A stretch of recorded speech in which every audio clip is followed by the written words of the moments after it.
Man. Hey guys! Do we start?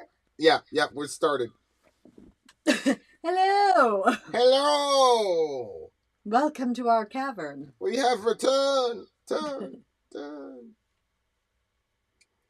Alright, we'll wait for everybody to get back. Yeah, and then we got, what, Judas Priest next? We've got Judas Priest next, dear listener. Mm-hmm. Actually, yes. Delivering the Goods is the next song we're doing with Judas Priest. We're just waiting for folks to show up. You guys, Maine was literally 32 degrees today. 32 Freezing temperature. We should have everybody. Come visit us with their snowsuits. Because I just sneezed. No. No, I was gonna say we should have everybody post their the temperature where they are. Temps, yeah. Yeah, you guys post the temperature for where you are. Myron Scott in the house. Gang. What's up? What's up, Hayden? What's up, Riv? Hello, children. Hello, children. Hello, children. What was that on? What is that? That's BC. That? Yeah, but somebody says it like that, too, when we copy it, that voice. Well, there's, what's his face used to say, hello, atheist. That's who it is. Yeah, that's what it is. It wasn't that hello, boy children. Johnny was giving it to me. I found a turtle today. Oh, no. R.I.P. Shout out to Johnny Haas. Oh, my God. One of the worst. Clearly. One of the absolute. Oh, man, but I loved him. He was terrible. He was giving him atheist fits, boy. Hey, Ben, where you at? Hello again. All right, guys, here's song numero tres. Shout out to all the postal workers and delivery drivers who jam this while on the job. You rock. This is Judas Priest. The name of the song... Delivering the Goods. Delivering the Goods. Okay. Why is that so funny? It was just a funny picture. I was like, okay, so we're talking about postal workers. Shout out to them. And then I was picturing them like driving. I'm like, okay, there's some rockin' song, and then it's called Delivering the Goods. So I just was picturing them with the song singing Delivering the Goods. It was just a cute picture. At some point, I'm gonna. You could probably just borrow that for a little bit. Yeah, I probably should. That way, I can get this thing off. We got to get that app off so that. Yep. I totally know what you're saying. Okay, so talk you don't even to have to say any more words. Talk to the people. Yeah, it also reminded me of, did you guys ever see, you guys probably didn't. It's called To Grandmother's House We Go. It was the Olsen twins when they were very small. Oh, no. And it was one of the approved videos we were allowed to watch. It was recorded off TV, I think. And he was the delivery guy. And, so he had he's kind of a quirky person. So I was like picturing him delivering the goods singing this song. But I don't even know what the song sounds like yet. All right. Here we go, postal workers. Oh, Ben, we're not talking about postal workers, Jeff. Judas Priest delivering the goods. Just wait. Okay, don't tell us. All right, delivering the goods. Here we go. Delivering the goods. Wait, headphones. I already have mine on. I'm prepared. Yeah, I don't like hearing my voice in my ears that closely. Delivering the goods.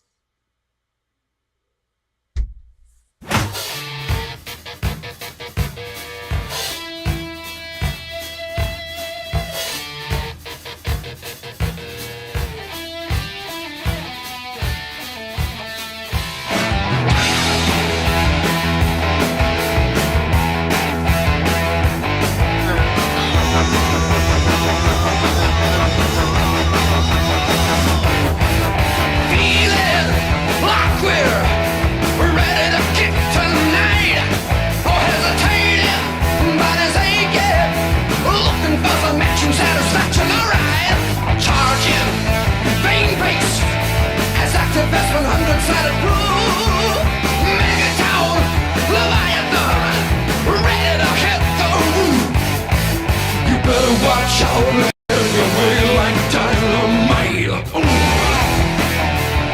Delivering the goods. Delivering the goods. Shake down, rockin' boys. Crack that whip, strap me. Pulse rate, airwaves. Vitalizing every place within. Stealing your hearts. Across the land.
Hearing that voice, boy.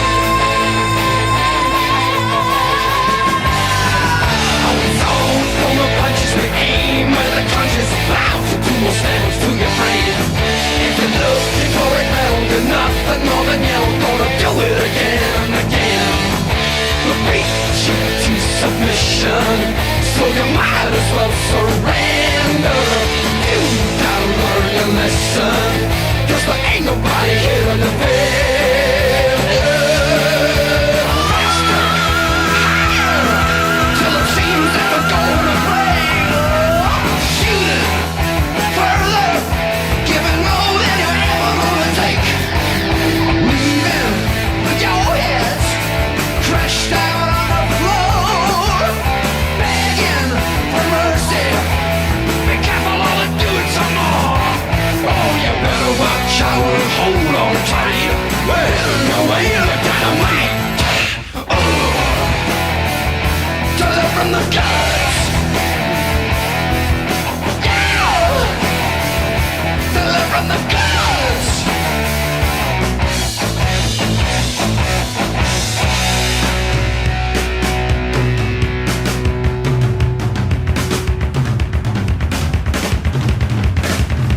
Are you looking right into the wheel?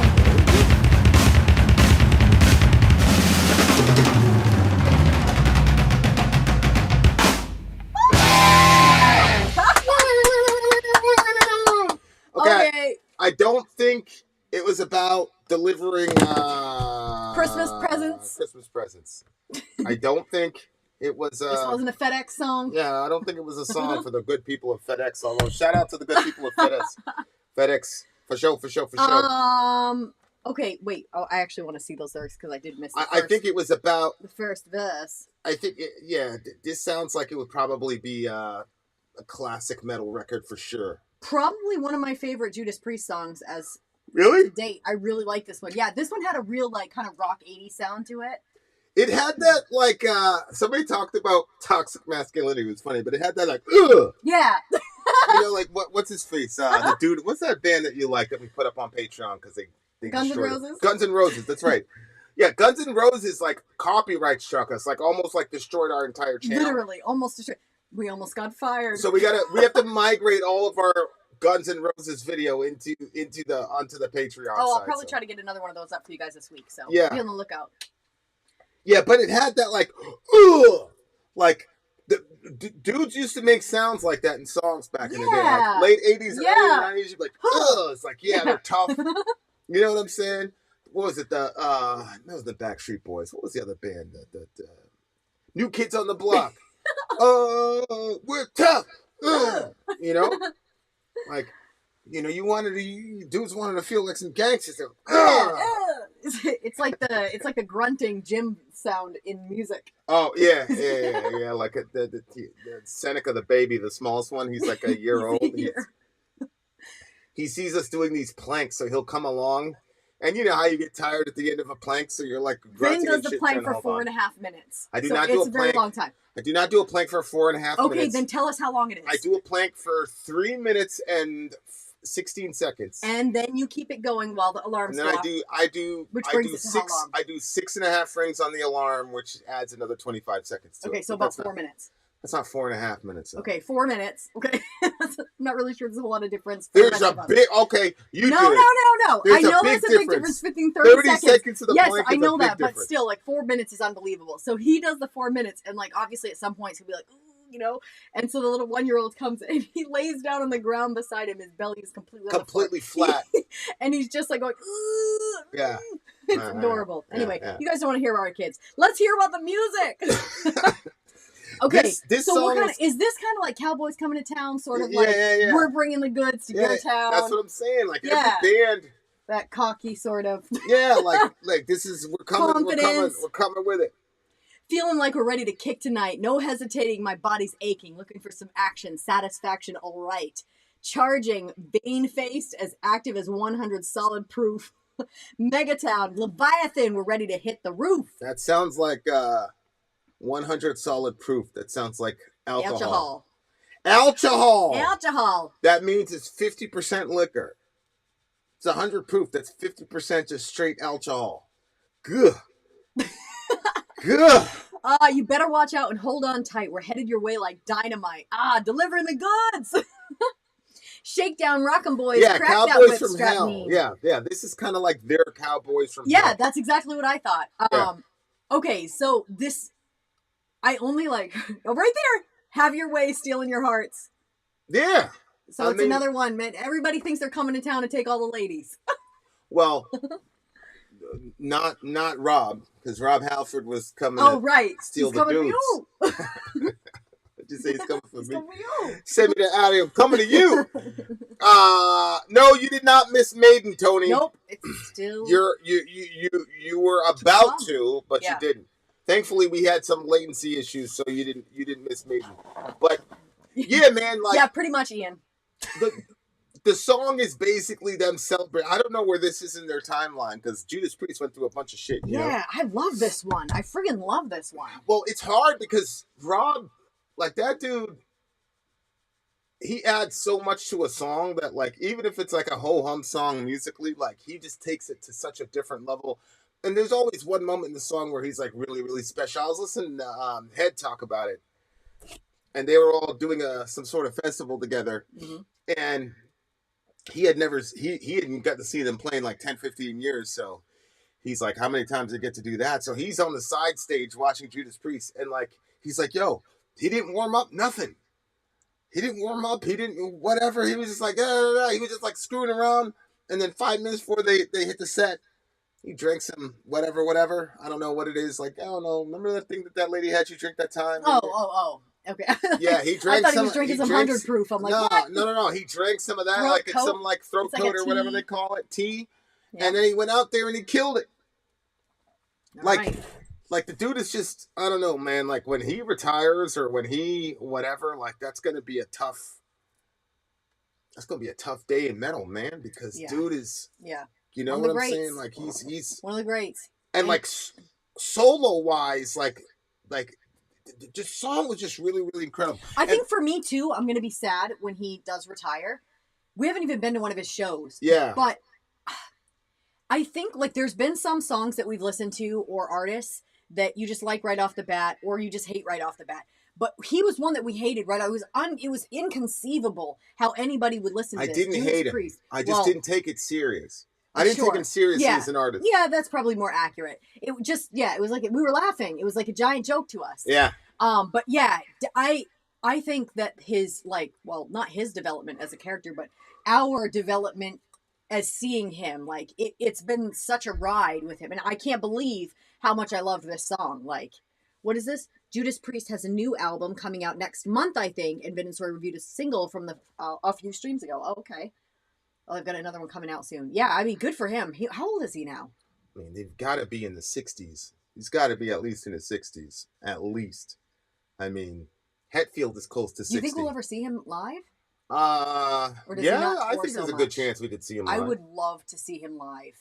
I would love to. I think there's a good chance because because we changed so much on our opinion of him. Larry in the house. Yeah, what's up, Larry? No, I don't know what you mean by new priest is a money grab. Like I don't know what that means. But you know, and I don't know how we could tell if an artist like Priest, because they're like a legendary band. Like, do they even need to do anything for money at this point? Like they've got 12, 13, 14, albums out. Like I feel like they're okay. Like he's 72. He's 72. God almighty. If I was an active artist, well, I don't know. I'm assuming it would annoy me if somebody thought that I was doing something for money when I was actually doing it because this is where I wanted to go. Like, maybe he's doing it for money, but maybe he's not. Like, I just wouldn't like that. But I'm not them, so I don't know. Yeah, I just want to know what he means by that. I'm not particularly sure, like, what does it mean? But damn, 73 years old. That's crazy to me, dude. That's 72? Or did they change it? 73? Well, somebody said 72 and somebody said 73. 72 and a half. You know what I'm saying? Like, so it's like, it's just crazy to me that somebody could be that old and still be out there hitting the road, still be out there making new music. Can you imagine traveling around at 72? Well, I that's what I was telling you about, like, tour life on the bus, man. Like, you gotta be exhausted. I remember when I was really young, like, I thought that was like, what a life those guys have, man. Like, you just get to go on tour and play music all the time. It's like, yeah, dude, you're in a bus for so long. Like, I would go crazy. I'd lose my mind. I wouldn't be good in that environment. I remember, like, reading interviews with Slipknot, and they would talk about, like, being on tour would drive them crazy. Everybody's going stir crazy on the buses and shit. And I was like, but that go ahead. It makes sense now. You know, like, they were, I don't remember which band it was, but, like, one of them, they had to get rid of somebody from the band because he was a freaking alcoholic, and it was ruining everybody's trips. Well, that was. But at the same time, like, yeah, you could see how if you started, like, I mean, you've got an 8-hour drive, and then it's going to be another 5 hours until whatever. You could see how you could be like, well, let me just tip a little bit back, and you could see how it could become a problem. Sure. Yeah, I mean, and I could also see how it would be a problem to have somebody on the bus that was like that, just belligerent and crazy and whatever. That's what happened with Metallica, Dave Mustaine, who at the time, I think was the highest talent in the band, but he was an alcoholic.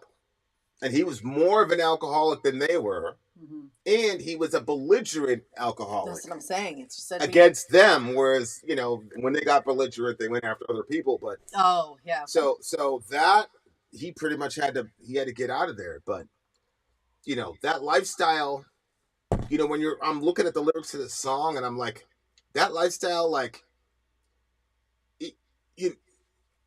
I don't understand how any of them dudes made it out, dude. Like, like, being in your 20s with access to, like, unlimited resources and, like, nobody can tell you, like, what you did was wrong. Like, that shit is, like, how any of those dudes made it out of that era alive is crazy to me. Mm-hmm. Yeah, I agree. Ben says, I really like their 2018 album Firepower as well as E-Fog, but my favorite song by them is Beyond the Realms of Death. Yeah, Beyond the Realms of Death was just a heavy song, man. And that was before my conversion to Rob Halford. Oh. So I was like, oh, really? Yeah. So if you go back and look at that recording, you'll see, because I was like, oh God, here we go, Judas Priest. All right. Same thing happened. Maiden got rid of Diano, I think it's the guy's name, and then Sabbath got rid of Ozzy. Yeah. You know, like that. It's tough, man. It's tough to be in a band and, like, be on a road for months at a time with somebody in that condition. Like, that shit is crazy. What did you give this song? I'm toggling between a 9.9 and a 10. I really, really liked it. What? Yeah, I know. That sounds a bit crazy. I'm so surprised. Yeah, I really, really liked it. Okay, and I always love the songs that are like the Cowboys from Hell type things, like where it's just you always like the like overinflated. We're like, coming to town. Yeah, fuck it off. I love that. Well, it wasn't like fuck everybody. It was just like but it's like, you know, part the waters. We're coming through. You know what I mean? Like, I don't know. I like it. Yeah, you've always liked people with the crazy bravado. It's fun. What did you give it? I asked you first. Good luck, BC. I already said a 9. I'm toggling. Yeah, you were toggling at a 9.9. 9.9. Get those likes up, people. 9.9. I give it a 9.9. I'm going to have to give this one a 9.1. 9.1 for me. Did we see that? Rob Halford and Maria Brink. Awesome collab. I don't remember us doing that song. Boy, I hope somebody requests that. There might be a live version of it or something like that. I don't know. Yeah. Okay. Yeah. Wait, what did you give it? I gave it a 9.1. I mean, it wasn't the deepest song in the world, babe. It was fun, though. I enjoyed I'm going to be 100 with you. I enjoyed the musicianship way more than... Look, see? Even Ben agrees with me. It's a solid 9. What see? What does Ben know? A solid 9. What does Ben know? Yeah, he's just the one that got us this freaking song at the first freaking place. What do you know, Ben? Whatever. Okay, well, what did you give it? You said you were toppling. I already did. What's I your gave it a final 9.9. answer? I did. 9.9. 9.9. You're saying that this is song that's like 0.01 away from being put in a time capsule. For me. For all creation to remember. No, for me. I did. Commercial break, dear listener. What the white ball. Commercial break, dear listener. We shall return. See you soon. After the commercial, yes. We're going to come back with some Iron freaking Maiden. Sorry out. Holy shit, Dolly Parton has a song with Rob Halford. We should do an all Halford night where... Oh my gosh, yeah. Halford collabs, yeah. Does he have like 5 or 6 songs with other people? He must. Commercial break. I'm Vin. I'm Sori. If you would like to get your song reviewed, dear listener, there's the Filthy Capitalist option. As Sori says, 125 gets you straight to the head of the line. You don't have to be a part of the alliance. You don't have to be part of the group. Wait a minute. And the biggest thing is you don't have to wait. You hop, skip, and jump right in front of everybody. 125 gets you there. You do that 3 times, and you get mashed down to the $75 rate for perpetuity. Yes! Also, there is a band review option. So if you've got a band and you're trying to get your band some exposure, hit me up at insori@gmail.com, and I'll show you the details about how to pull that off. You can also jump on Patreon, and there is a option on the tiers to be able to get your band reviewed. Yep. Obviously, we can't lie to you, so we can't guarantee a positive review. Get what you get. It's just rubbish. Rubbish. That's British for garbage. My favorite is the community option. $1 at the gate gets you in at Patreon. You get to join an alliance. The alliance joins their points together, and that helps determine what songs that we do. The alliances hang out on Discord. Message me on Patreon to get the link. And they do all kinds of other cool things. They do Minecraft. Dungeons and Dragons. Yeah. It's really a community within the community. Anybody can go in the village, facebook.com/Vin and Sori. There's 160,000+ people on the channel. What's cool about the Discord is that it offers a real opportunity for community connection, friendship, that type of thing. And it's on Discord, so if you're not a Facebook person, it's for you. You start off at $1. Right. Plus you get exclusives. Sori and I are working on a song. So the first 15 seconds of that was on Patreon. Also, at $15 tier and above, when we actually debut the video, they're going to be there live with us. There you are, dear listener. Buy our merch. Buy our merch indeed. Charles, I'll lead them. To buy our merch. Yes, dear listener. Yes, dear listener. Yes, dear listener. We are in the midst of DJ Ben Street. What? I just think it's funny that you've done that where you say it 3 times and you keep going with it. And you're saying it faster and faster, so you're trying to get it done, but you're still... Anyway, it's cute. All right. DJ Ben is up. What? The next pre-song is the opening title track of what I consider would be DJ Ben. An often overlooked album, Ram It Down, 1980, especially since it came out just before the quite popular Painkiller, which was our introduction to the legendary You should check out the review. Yeah, you should check out the Painkiller review. It's one of Vin and Sori's most watched reviews. Most hated reviews. That album seems to have largely overshadowed this one. So I wanted to give it a little time in the sun on this channel. Judas Priest, Ram It Down is the name of this song. Start at 0 and end at 451. What? Does it start at 0? Okay. I mean, that's what. Does it Ram It Down? And what, you want me to get the lyrics, you said? Judas Priest. Judas Priest. Ram it down. Boy, I wonder what he said 0 to 451. 4, okay. And just, what are you doing? I was going to pull up the lyrics. Isn't that what you said? Man, you okay. Yeah, please do that. Okay. And let's do it. Shout out to Puerto Rico. Oh, Puerto Rico.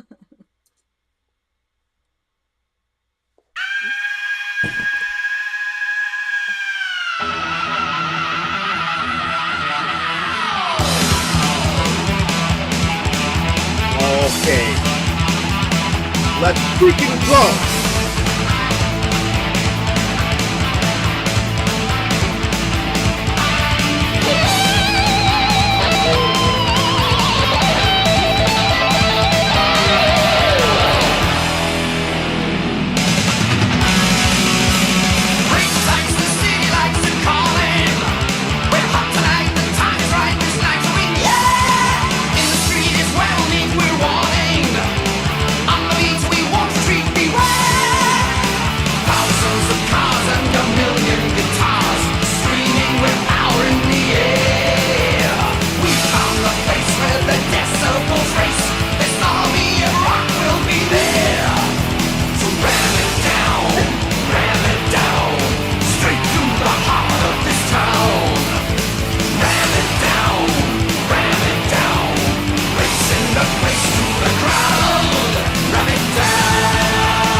That's the end of it. Damn. That was such a good one. That reference that you didn't know was Willy Wonka. What? Drinks from the teacup, then he eats it. And he eats it? Because everything's there edible. Okay. Anyway, that song was crazy. I loved it. It was fun. It was like exciting. Okay, I'm about to say something. That solo is the first time I've seen an instrument out-sing a singer. That solo was incredible. Yeah. That solo was like the equivalent of like Rob Halford's vocals. Like that solo was incredible. It was diving. It went, then it went up. It's insane.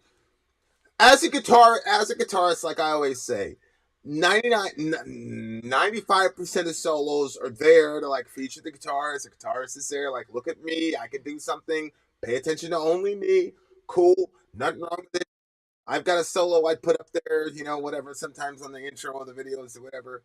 But like, there are very few solos where I'm like, if that solo was not in that song, Viva Brazil, by the way, if that solo was not in that song, it would be different. Perfect example, Fade to Black, Kirk Hammett. Disposable Heroes, the solo in Disposable Heroes, insane. And then this song right here. Oh my word, that's what really pushed it right over the edge, was that solo. Well, there were two things that like changed the song for me. Halfway through it, he went to like a stadium type of vocal style with the melody. I thought that was crazy. That hit me because like I was starting to get used to it, and then boom, like it came out of left field. Yeah. And then that solo, I was expecting the solo. I'm like, all right, solo's coming, but man, they went crazy with that solo. Anytime, and obviously, like that dive sound,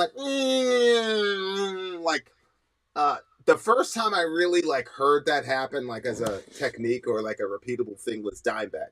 Oh, okay. Yeah, like so, because I hadn't listened to any Dimebag prior to the channel, because if you were not Korn and you were not Metallica, then you weren't metal. Or a subsidiary or one of those two, then I just, not that you weren't metal, like I knew Pantera was metal or whatever, but I always just say they were overrated. Okay. Because I was always comparing Walk to Blind, and to me, Blind is just a better song. I mean, you know, they're both classic songs that are like in everybody's like top 10 or whatever, but like. But Blind, you felt outstripped. Yeah, and I didn't like guitar solos and all that stuff because I came from nu metal. And there were no guitar solos in nu metal. So I remember like reading an interview one time, and the guy was like, "Yeah, solos are just there for people to show off. They don't really add anything to the song." Blah blah blah. So I was like completely biased. Jealous. And in my view, well, that particular guy, I'm not gonna say the name of the band, but that particular guy, I'm like, nah, bro, it's because you can't play. See, I knew it. I called it. I said he's jealous. And everybody knows how I am about my guitar playing. I'm a better guitar player than this guy. Okay. This was the guy who, like, remember when he was, like, beating up the guitar on stage in the middle of the song, and I said it's not changing anything? So I don't know if they turned down dude's guitar or what. What he did. I don't know what happened. He took the guitar and he, like, slid it down, like, with the strings on the edge of the speaker. Yeah. It's like, what? Yeah, but like this solo, that's different. You can't say that. Okay, we're in February. Found to that. It's crazy to me, but we're in February 2024. An entire month of 2024 has already passed. Okay, so that means that this is the solo of 2024. This is the craziest solo I've heard the entire year so far. Haven't even gotten into the lyrics yet, but the musicianship on this song was freaking incredible. And I'm gonna include Rob in this because look, everybody says, oh, somebody so-and-so's voice, a voice is another music. Man, stop it. Okay? The Cookie Monster stuff and shit that everybody else can do. Talk to the people. Well, I freaking hate this freaking weather. I swear. Yeah. Nobody should live in Maine ever. It's just a horrible place to live. Oh, what can you do? With even worse people. Continue. Hey, Delaney. Okay, so Delaney can't quit the program. Delaney. Delaney, you're supposed to be taking a nap. What's wrong with you? Go ahead. Yeah, for me, I friggin' loved it. the excitement that the instruments just kind of brought 100%. to this room was fun. And I pictured this song being, I don't know if you've ever been to like the drag races or something when they're like racing the vehicles. Finn Solo was a close second. Stop it. Stop it. You know how they have like, have you ever been to drag races? No. So they'll have like all kinds of different vehicles and they like race How many them down brothers do these you strips. see at these events, these drag I saw racing lots events? of them. I was talking to lots of them when I went.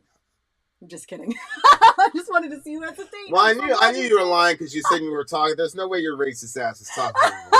No way. Go ahead, continue. People coming through.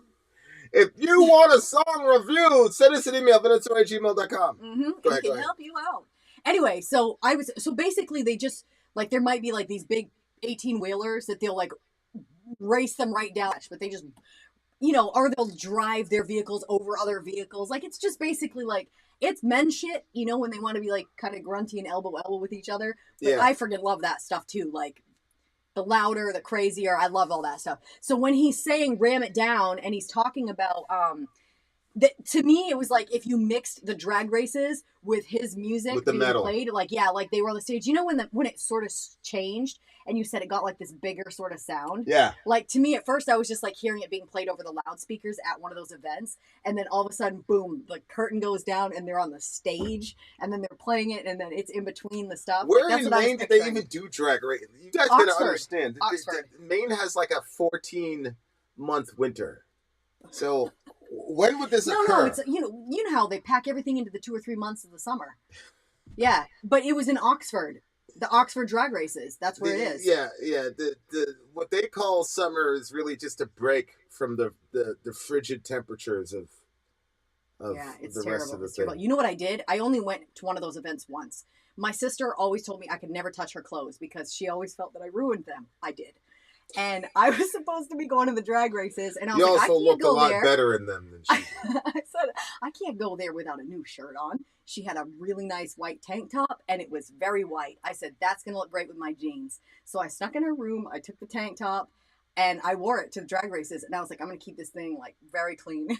All of a sudden, one of these trucks goes flying down. They hit their brakes, and friggin' rubber went everywhere. It was airborne. It completely covered. There was no hiding it. I washed it and put it back in her drawer. She came. She was like, Sori, you did this, didn't you? And I was like, I just, I kept lying the entire time. I was like, I don't know what you're talking about. I mean, you had it in the bottom of your bureau. Yeah, Maybe but your bureau's dirty. She got violent with her though, right?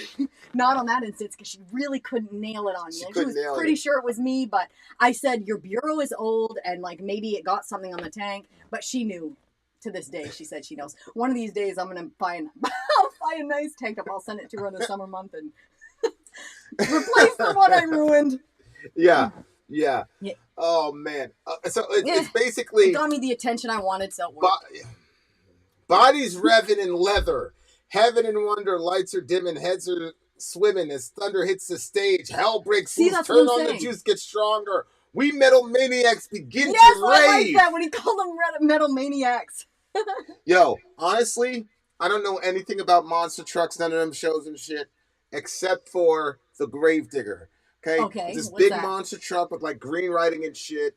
It would say Gravedigger on the side. And the only reason I know about it is because my stepdad, shout out to Mr. Man, he got me a Gravedigger like remote control car. Oh, how So old were you? then, 7, I 8. knew it was 7. I should have said, were you 7? Well, then they were doing we were in Maine at the time, actually, and they were doing, the something speedway, and then they're like, featuring Gravedigger, and it was like this big truck with, I was like, holy shit, Gravedigger. I said, Ma, you gotta take me. She's like, of course, yeah, I'm gonna take you.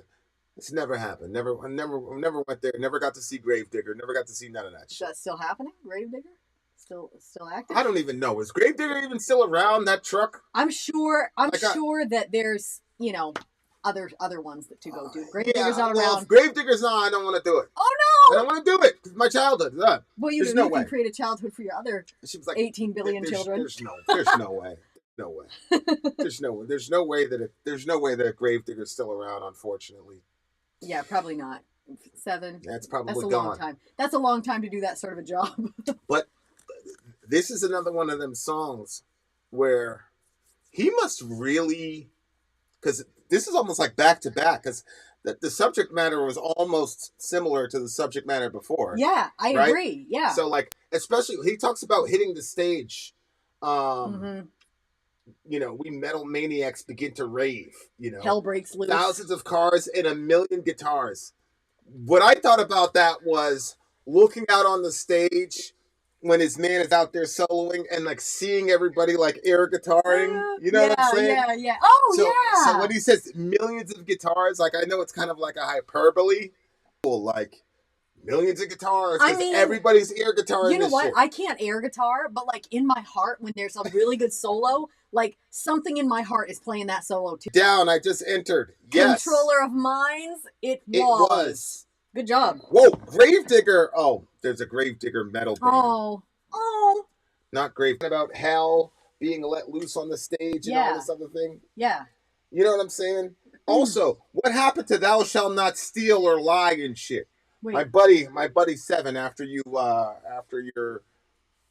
stole your sister's gear and shit. Oh, what happened to that? And what happened to "Thou shalt not steal"? You know, bear false witness. It's really funny because I think that I felt, you know, I created the rules a little bit myself, I believe.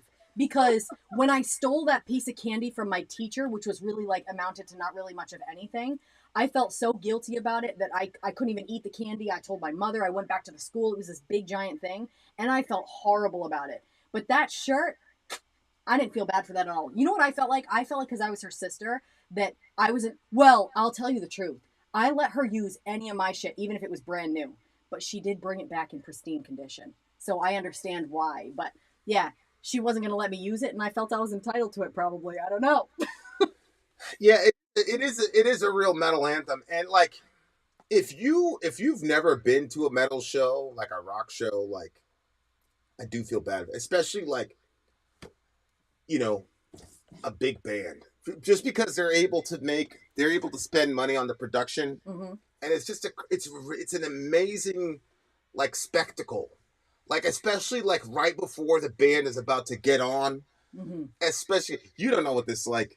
Like to no, listen to a band, I don't. Yeah, love a band, follow a band for years, and then like you're minutes away from seeing them live. It's got to be crazy. Like especially before the YouTube age. Your first concert, you ended up backstage with Korn. I'm like Skittles in between the sets. Okay. oh yeah, because Brian had all the Skittles and shit. Like we walked right by. Like anyway. Because Alice in Chains was there. We walked right by, I was going to say Lane, but I forgot the other guy's name. My mistake. But like, I'm like, yeah, that was this dude from Alice in Chains. So it's like, yeah, whatever. Like, but yeah, it's a crazy thing. Like you're right there and you're like, you're minutes away. The curtain's about to drop. You know, everything's in place. Like, it's just a crazy feeling, man. It's just insane. And he was like capturing that. He was capturing that like heavy in the song, lyrically speaking. And yeah, like I also think Painkiller like was their kind of like the pinnacle of what they could do. But this song was kind of like in that same vein. Like this song was not that far away from you know what I'm saying? Like from this the one we heard before? Yeah. It wasn't no, I'm saying like stylistically on guitar.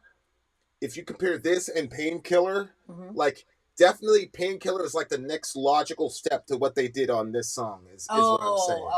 But I could see how this song could have got, and this entire record could have just gotten completely subsumed by Painkiller because it was just so influential with everything. You know what I'm saying? For sure. I definitely like this one. This one is a 9.7 for me, 9.6, 9.7, 9.6.5. See, I agree with a very, very high rating for this song. This is a 9.8 for me. I thought the change in the vocal style was perfect. Oh, so you like this one more than the other one? Oh, significantly more. I thought the change in the vocal style was perfect. I thought, but I thought that guitarist or both of them, they just, if you could take Rob Halford's vocal style and translate it to a solo, that's what they did. And I just crazy. Yeah. All right, I saw UFO and my eyes went whoop. You saw a UFO? No, right here it says I saw UFO and like everything else in the room went silent and I only wanted to know what this comment said. We're obsessed with UFOs in the cartel right now. So. Yeah, it's a little bit weird around. All right, 9.8, what'd you give it? I give it a 9.6. Have a good night, Delaney. Bye. We will check you guys on the other side of this break, dear listener. We got more metal coming from you. There's a band called Iron Maiden. I don't know if you've ever heard of them. May or may not have. You may or may not have heard of them, but Ben's heard of them. I think we're going to be listening to some Iron Maiden after this. What do you think, dear listener? We'll see you on the other side of the break. Commercial break. We shall return.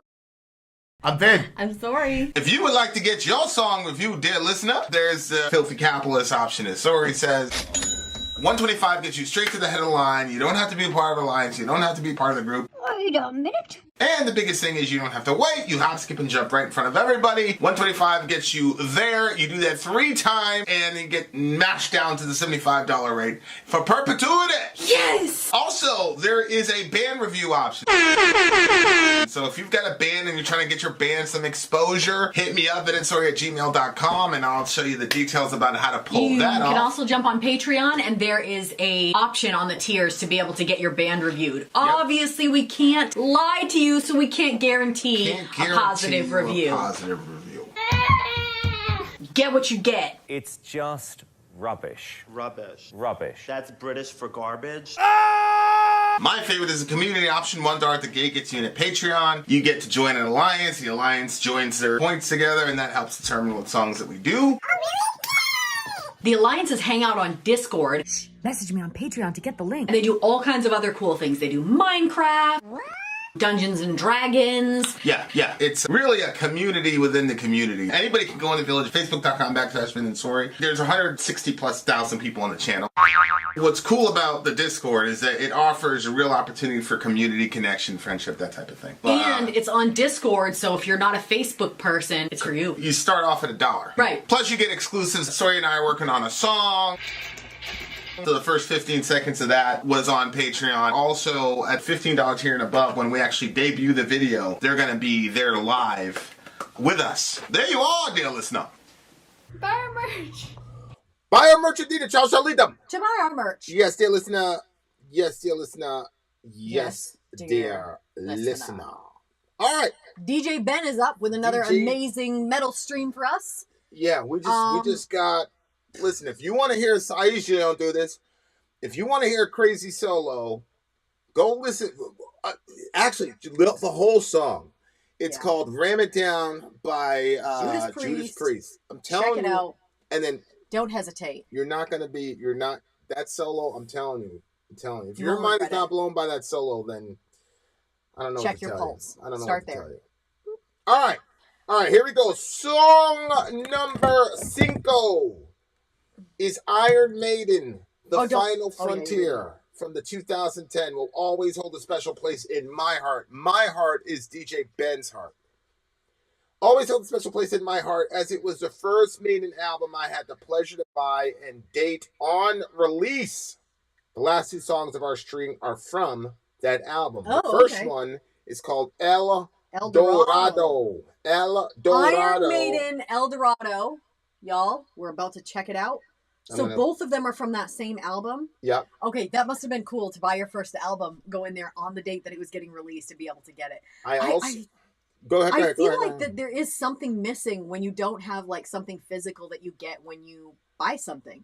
Like getting everything digitally is cool because you get it so instantaneously, but I think that there's something about having something in your hands. Look, man, when I got Follow the Leader,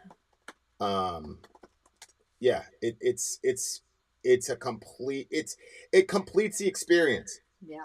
Like I do think part of the experience is missing, and like bands used to go crazy with like the designs and stuff inside of there. They used to put like hidden. It was just cool, man. It was just cool. I do think definitely there is something missing. Like if you're not, if you're not able to do that ritual of going and buying it and things like that, and like, opening it and smelling it, and oh man, like there's a lot that goes into it. But that. Yeah, I wonder if like it would cost more for bands, but I wonder how people would react to if you buy a digital copy, then in the mail you're gonna get like at least the pamphlet that used to come inside the CD that had the songs written down. Like, so you had something physical, like something coming to the people. I don't know. Who knows? Yeah, you're always, but I think that you're always trying to do stuff for the people. It's over. It's over. No. Okay. All right. Let's check this one out, you guys. We're Iron Maiden. What'd you say the name of this song? Iron Maiden. The name of this song is El Dorado. Oh, El Dorado.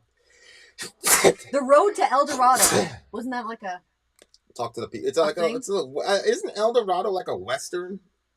That's what I have pictured in my head, but then I don't really know what El Dorado is. I think that there was like a cartoon about it, and I do think it was kind of set to a western sort of environment. I'm sure El Dorado was like a western. But that didn't have anything to do with you remember that? No, that's Notre Dame. Yeah. Okay. I don't really know anything about El Dorado, but I'm sure we're gonna find out. Was that? Yeah, I don't know. I really don't know. Why am I asking questions? Because you already said you don't know. But it's hard for me to believe you don't know. What about Iron Maiden? Tell me. No, El Dorado. You must know something. Like gold or something like that. You must know something. Wasn't that like some mystical place of gold or something like that? I don't know. What's his face? We'll tell. He'll have the answer. He always does. All right, here we go. Iron Maiden, El Dorado. Let's do it. Do it, people.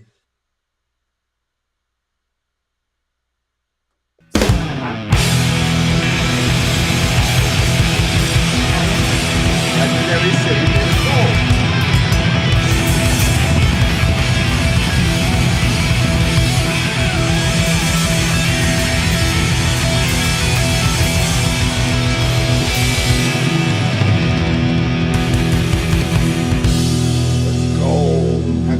Maiden in so long. I'm getting emotional.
us riding the horses, bitch. That's us riding them steeds, bitch. Yeah.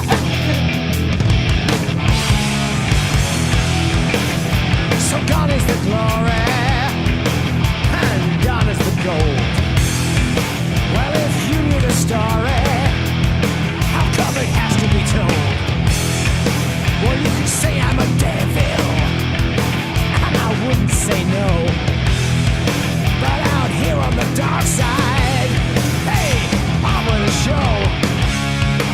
So now my tale is told, being unfair and twice as bold. That ship of fools is sinking as the cracks begin to grow. There is no easy way for an honest man today, which is something you should think on as my lifeboat sails away. How the ride I'll come away, how the ride I'll step this way. Take a ticket for the ride. How the ride on streets of gold. Say my ship is oversold. You've got one last chance to try. How the ride will come and play. How the ride will step this way. Take a ticket for the ride. How the ride on streets of gold. Say my ship is oversold. You've got one last chance to try.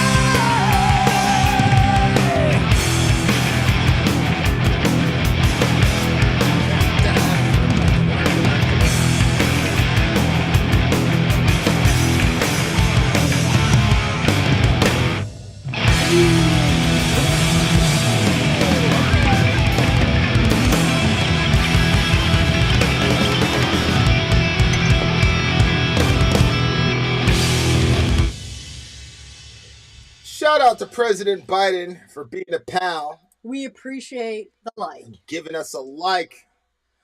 Okay. Alrighty. This one, okay, so first of all, Iron Maiden, one of the things that they do very well is they tell stories very well.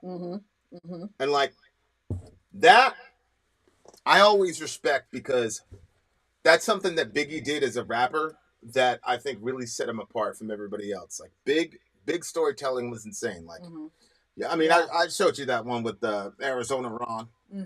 You know, like unbelievable story. Big to me was the best storyteller in music. Period. I just think like rap is a genre that lends itself to really being able to get in there and dig and tell a story. You know what I'm saying? But Iron Maiden's right there. But the thing that's different about big storytelling and Iron Maiden storytelling is that big storytelling is like a lot of the times he's a narrator. Yes. Yep. But in this song, like this guy's not a narrator; he's a character in the story, and he's basically a bad guy. Which, of course, everybody likes to play the bad guy. But gotta tell you a story. What are you thinking? You said, of course, everybody likes to play the bad guy. I just thought it was a funny thing to say because I don't know if that's true. But, Well, like if there was like a role, like in a play, like yeah. and there was an angel, but then there was like a mischievous like character who was fucking everything up. Like Yeah, it'd be more fun you'd to play rather the be bad that one. person than the angel, Yeah, right? that's Like true, yeah. stop telling everybody. I mean, I don't Yeah. know. Like you're one of those people that volunteered to be a hall monitor when you were in class. So I mean, who knows? I didn't volunteer to be a hall monitor. They asked me to be an RA in the dorm. What's an RA? What is that? That's Basically, basically a hall monitor Okay. on the floor. Yeah. All right. Please. So I thought that was a privilege. Now I look back and I'm like, oh, I they saw was- me as that type of person. I was never Oh, asked okay. to do that. I am sure you weren't. That was a rule You and your follower. buddy Dan. Shout out to DC. He got it too? Yeah. It actually was pretty fun because me and my two best friends were all the RAs in the whole building. So we Okay. had each floor. And so then when we had to do the meetings, and it was actually, I look back and it's very embarrassing to think about it, but they had meetings where you basically went and just shit talked everybody on the floor. Like you had to report every rule had to that wasn't rat on all your followed. friends? Yeah. It was not that's Look at very cringy Dwayne. now. Dwayne is putting Tupac lyrically above Biggie. Wait, Stop lyrically it. or emotionally you like him? Stop it. Or- Stop. I am a better rapper than Tupac. Good Lord. All right. You are a good rapper. Gotta tell you a story on a cold winter night. You'll be sailing for glory before you know what is right. So come over here now. I got a vision for you. It's my personal snake oil. It's just something I do. See, snake oil. Yeah. Tell me about the snake oil. Well, it just means that you're smooth operator, slicking, getting. Well, it's like snake oil is like this idea that you take this thing and it's a cure all. You know, like you go to a carnival or something like that, and the guy's like, "Hey, I've got black this seed rare, oil, basically." Well, only black seed oil is actually proven to have these benefits and things of that nature. Oh, these don't have any. Oh, this is just crap. No, it's just. I mean, that's why it's called snake oil, because like you know. Oh no. Okay. But like fish oil is real. I was just watching Rhonda Patrick, and she said aside from magnesium, yeah, the most under absorbed whatever is omega-3s that we mostly get from fish. Yeah. Which is where the fish oil stuff comes from. Yeah. Take your fish oil, dear listener. But like, so there are oils that are good, like MCT oil, medium chain triglycerides. Those are good. I take those every day. Mm-hmm. Black seed oil is great. Fish oil is great. I take 3 oils a day on a daily basis. Yeah, it's true. Yeah. But snake oil, no. He's looking younger by the day. Who are you? Who are you? Yeah. So you combine that with the planks, it's over with. No. The what do you call it? The collagen. Did you put collagen in my coffee today? By the way, no, you didn't. You failed me for the last time. I failed you. Yeah. So now he's introducing himself as a character, and the particular hook is going to be money because you're looking for glory. Because look, it says, on a cold winter's night, you'll be sailing for glory before you know what is right. Come over here now. I got a vision for you. It's my personal snake oil. It's just something to do. There it is right there. I'm the jester with no tears. I'm playing on your fears. I'm a trickster smiling underneath this mask of love and death. The eternal lie I've told about the pyramids of gold. I've got you hooked at every turn. Your money's left to burn. So right there, El Dorado, according to what the folks are saying, is like, the conquistadors had this idea that there was this entire city of gold and it was made of gold. And so like, we're going to go over there to South America and get El Dorado and steal all their resources and shit. Of course, there was no golden city of El Dorado, but they did go over there and kill a bunch of people and take all their shit. So it basically resulted in, you see what I'm saying? Yeah. But so like, I think they're using that as a device to talk about people having these desires for exorbitant amounts of money, and then the things that they'll do to get there, and how you compromise yourself and all the rest of it over having exorbitant wages. And so that's why he says, I'm the jester with no tears. And then there's a line that he said that I thought was really, really brilliant. He says, I know someone just like you knows someone just like me. That's a good line, man. Yeah. That's a good line. You know, they say like a sucker's born every day. Yep. But like, the Bible says that. He says, those who pursued many riches pierced themselves with many grief. That's what the scripture says.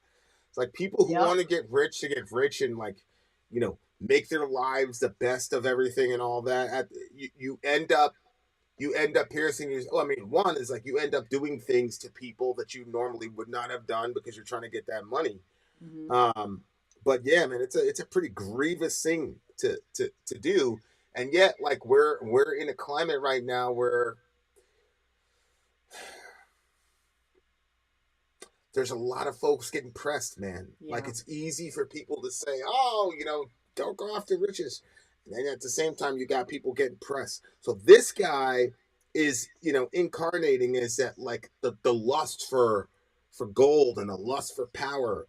And it's a mythology because there is no El Dorado.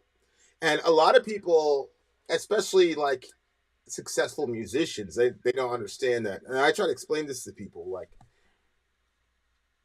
certain areas in the world where you live and the amount of capital that you have, they look at you as filthy rich. Yep.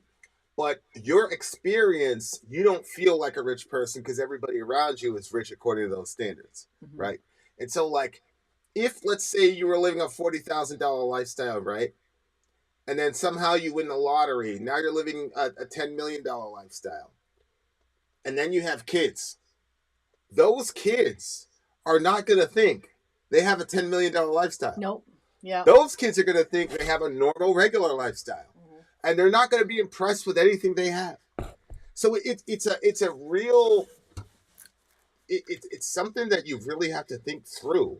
Like, how am I going to use my money? What is going to make me happy with the money that I'm using? Those types of things. You have to have those calculations. Like, you know, I was in a situation where I'm like, okay, I could do this with this capital, or I could do this with this capital for the family. And it's like, this is going to set my plan back X. But it's like, then you punch yourself in the face, right? Like, this is a no-brainer.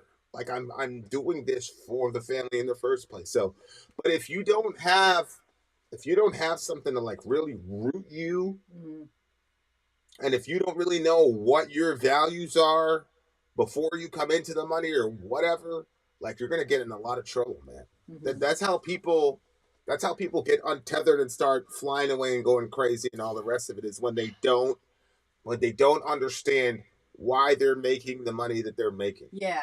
Yeah. Like, you gotta have a why. You can't just be, I want to accumulate a bunch of resources and things like that. It's good that the more resources, it's better to have more resources than less resources, right? But you got to make sure that those things do not possess you. Yeah. Yeah. I think gratefulness too is a really, really big thing. Like, when you can be grateful for what you have, like, it's life altering. And when you're ungrateful, there's no, like, for instance, if somebody is just running after money because they're unsatisfied with what they have and they think that money is going to be like that golden ticket that's going to give them everything that they want, you're chasing something you're going to never get, because you can get all of that and still find yourself dissatisfied. And like, one of our kids I bought 2 pairs of shoes, one for the older one, and then when I went to get shoes the second time, I got the wrong size for the younger one, so it didn't fit him. So he didn't understand that he didn't get the shoes because they were just the wrong size. So it took me a while to get the next pair, probably like a month before I got back around to the store to get the shoes.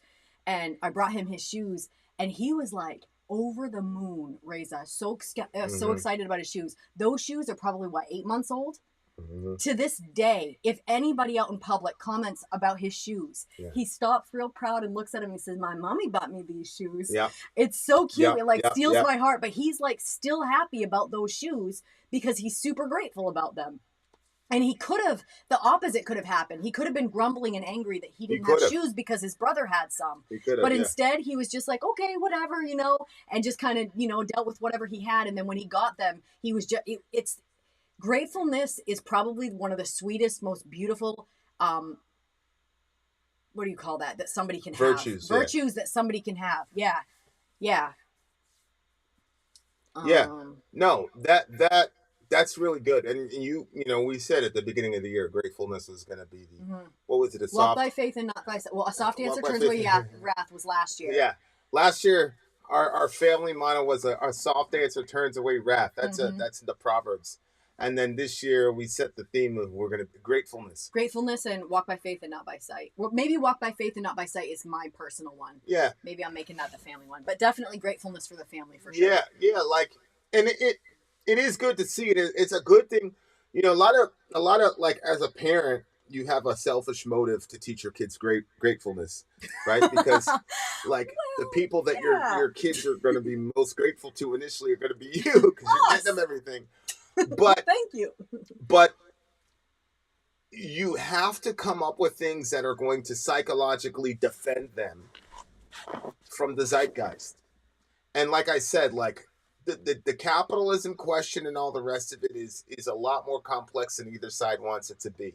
But I know for a fact that my kids are going to be raised in an environment where it's never enough. It's never enough. Never enough. You got to have something else. You got to have something else. And so, like, how do you protect people from that idea, from that ideology? Whether it's a phone, a computer, a car, there's always something else, and there's always something more the next year that you're supposed to buy.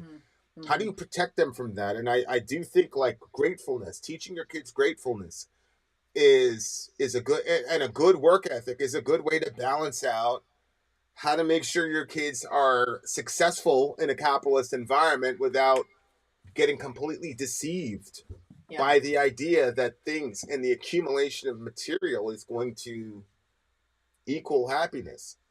I know I've seen a lot of people. I've seen enough people in places like, in austere environments that are very rough environments that don't have any of the accoutrements that Americans have. And then people are happy and they're absolutely struggling, and it's real. Like, the struggle is real.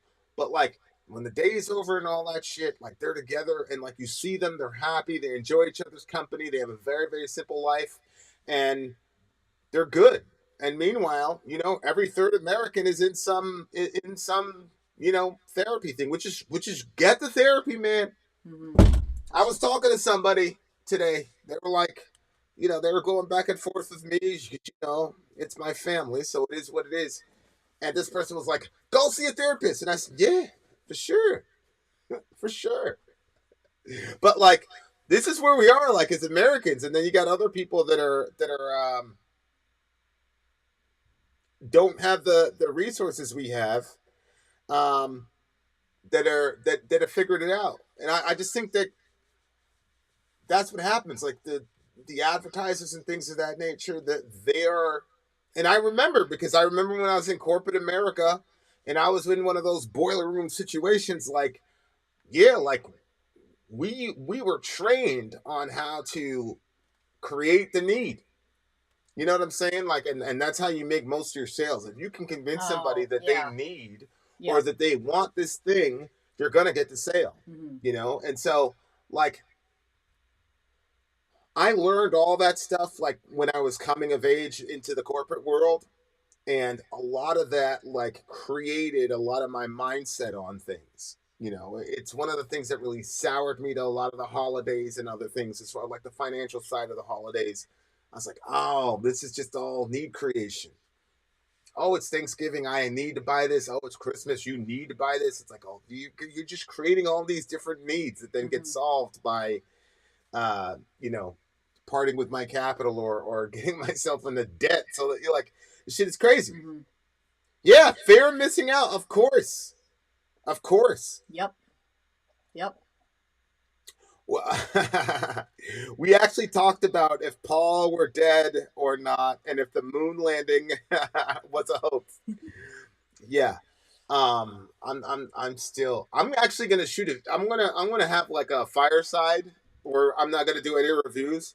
I'm just gonna talk about, like, the moon landing or whatever. Oh, okay. I just want to see people's best shot, because, like, when we were having the conversation, like, it was kind of off the cuff. Mm-hmm. So I want to be like, in 2 or 3 days, I'm going to be talking about the moon. Yeah. Give me your best evidence that we actually landed on the moon. Yeah.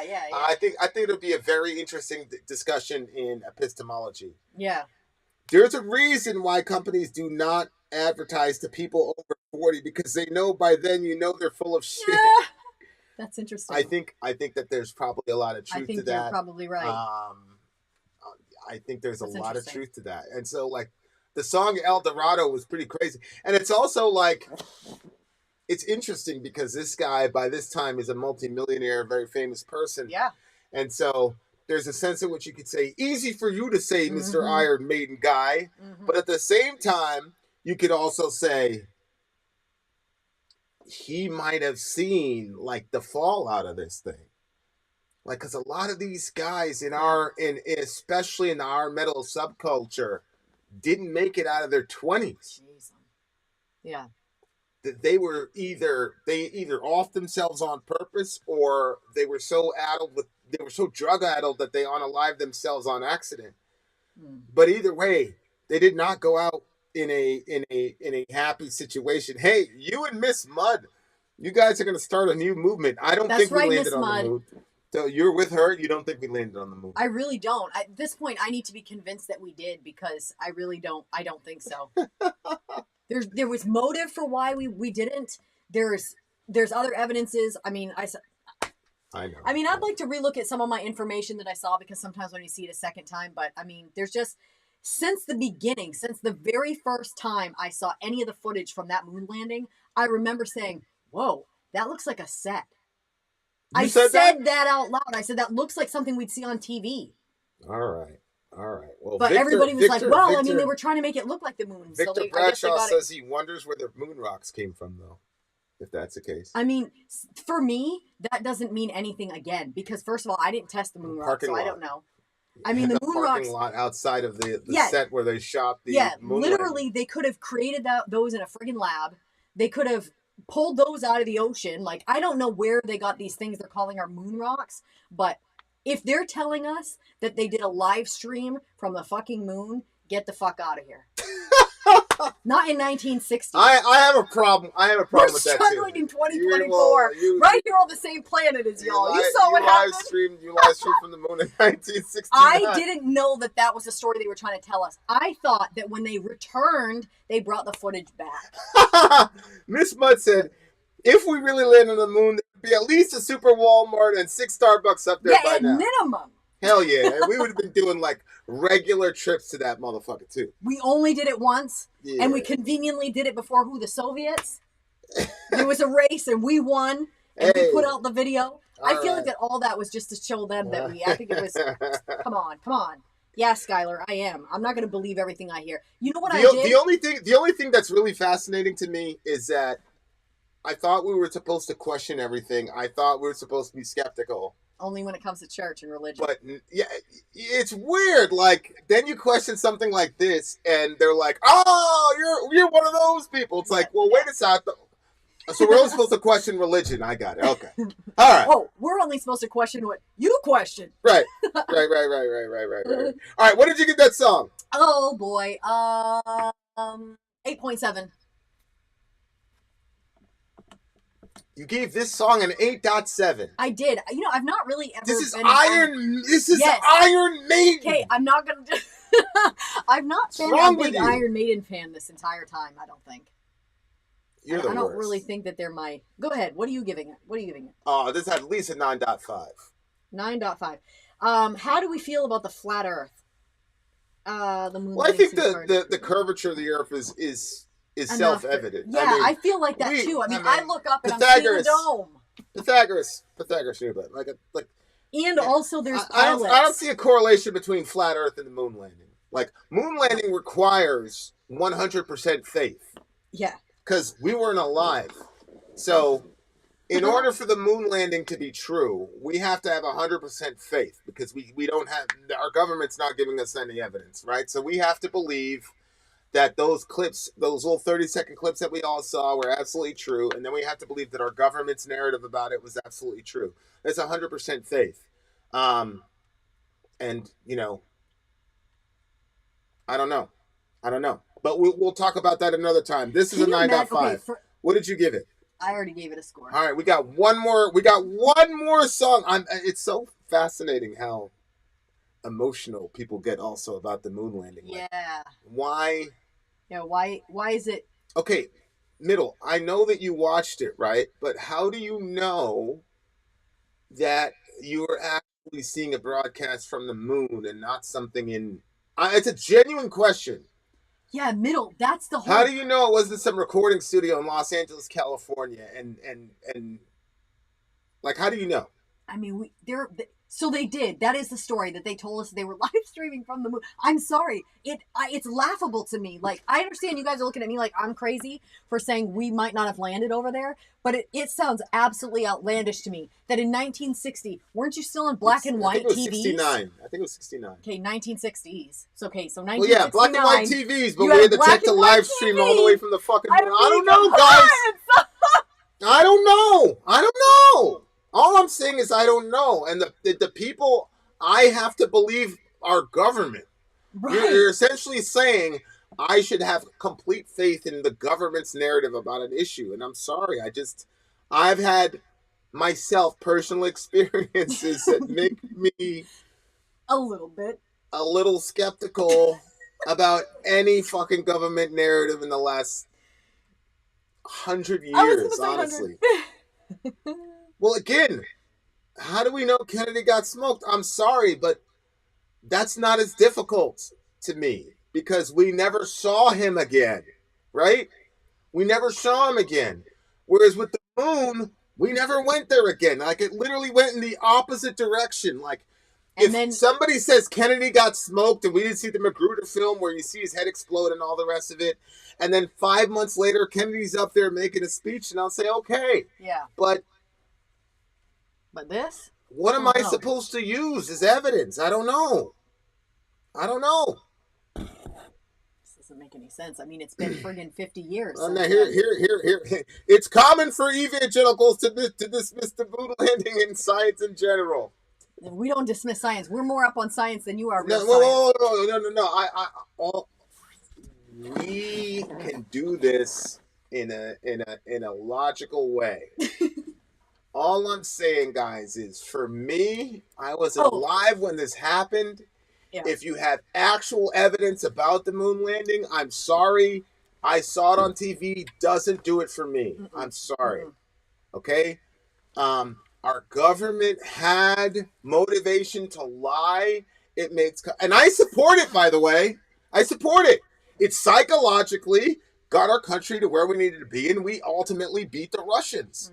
Like, I'm good with that. I'm all the way good with that. And to me, honestly, that is a better story for American ingenuity than actually going to the moon. Oh, that in we my were able mind. to. Yeah. Yeah, in So my that is an mind, interesting way to us look at doing that. that, like that to me, like, but I'm sorry, man. Like, you just look, if you're our age and you believe in the moon landing, that is 100% faith. That's 100% faith. And that's okay, but I need a little bit more. Yeah, I need a little bit more. I totally agree. I think it's just it's a difficult one. The only thing that's fascinating to me though is the lack of skepticism on this topic. I know. And the attempt to shame people for not having faith in a government narrative. Like, yeah, that's so odd to me. Yeah. Like, I don't believe the government narrative because they lied to me about Iraq. They lied to me about Ukraine. They're lying about Israel right now. Like, they lie about everything. Like you're asking me to accept this thing, and I can't do it. And now people are trying to make you look weird for saying, our government lied to us a bunch of times. Like, yeah. I mean, I just don't, And the other thing that's interesting to me is why people are so committed to it. Like, why do you care if the government actually landed on the moon or not? Like, I don't see why that's important either. Like, why would that wouldn't be important to me. Right. Well, these are all the questions that are going to come up in our live stream that we do on this topic. So come with your answers because we want to know. Your government also had the motivation to get ahead technically.